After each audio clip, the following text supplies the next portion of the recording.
Welcome back to the Wisdom Nexus, your space for unpacking the undercurrents of law, power, economics, and global affairs. And today, we ask a bold question. Is the United States, once the uncontested architect of the global order, now just scrambling to stay relevant?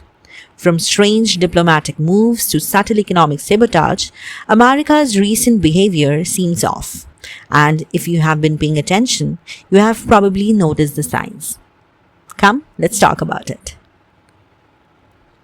Remember the grand trade war with China?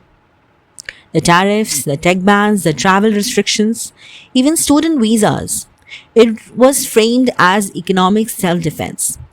But here's the twist. It wasn't about China playing unfair. It was about China playing better. While the US was sanctioning and blocking, China was building. Faster, smarter, and even more independently.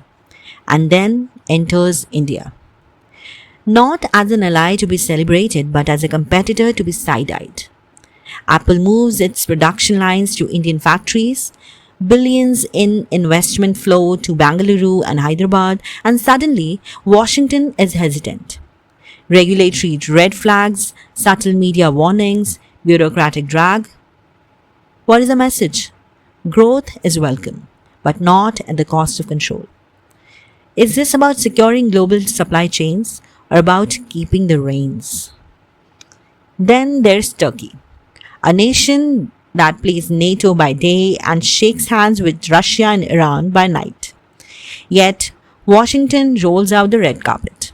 Defense deals, trade agreements, warm diplomacy. Is it clever strategy or just fear disguised as friendship? In a region where China is building ports and India is exporting culture, the US feels like it's scrambling to keep a seat at the table. And from outside, it's beginning to look like panic. Now shift your gaze to South Asia. Anytime India and Pakistan edge toward peace, guess who shows up to take a bow? Washington. With lines like, "We encourage dialogue, we have been in close contact," but ask India or even Pakistan, they'll tell you the breakthroughs weren't Washington's to claim. Take that off-script dinner with Pakistan General Munir at the White House. No press release, no official photo op, just quiet diplomacy with a loud subtext. Not being in the room is worse than a bad deal. And it is not global leadership.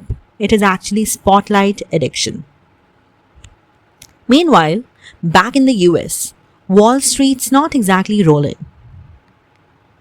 Layoffs in big tech, uncertainty in inflation, and now murmurs of de-dollarization. The confidence in American economic dominance is cracking. And while countries are making oil deals in yuan, rupees, and even barter frameworks, the once mighty dollar isn't just being questioned, it's being bypassed. It is a slow but certain exodus away from the dollar. Just as a financial pulse weakens, China pulls a plug on rare earth materials. Rare earths, critical for semiconductors, defense systems, electrical vehicles. And what does Washington do? It backtracks. From decoupling to de-risking, from confrontation to caution. The eagle's still flying. But it looks like it's circling, not soaring. And then there's Trump.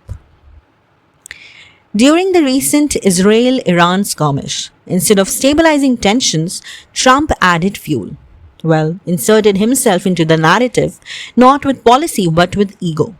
At one point, he claimed that he alone could bring peace to the Middle East, then abruptly exited the G7 summit after clashing with allies over Gaza, leaving European diplomats speechless.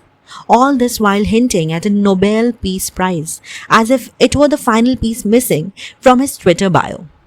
Is this diplomacy or delusion? A statesman building peace or a strong man chasing a prize? I think all of this brings us back to something you must have heard before. The Thucydides trap, when a dominant power fears a rising one. Conflict, cold or hot, becomes almost inevitable. And right now, it is not just China. India is rising, so is Brazil, so is Turkey. The script is being rewritten. And the US. It's used to hold the pen. Now it's chasing the narrative. The eagle still flies, but it flies with increasingly anxious eyes. So, what happens next? Does the United States recalibrate and learn to lead in a world that no longer orbits around it? Or will it keep reacting, resisting, revealing more fear than foresight? Time will tell. But one thing is certain, the global stage is no longer a solo act. If this episode made you think, share it with someone watching the rise of the East with curiosity or concern. Follow, rate, and join us again as we explore the intersections of power, truth, and transformation right here on the Wisdom Nexus. Stay curious and stay bold. Bye bye.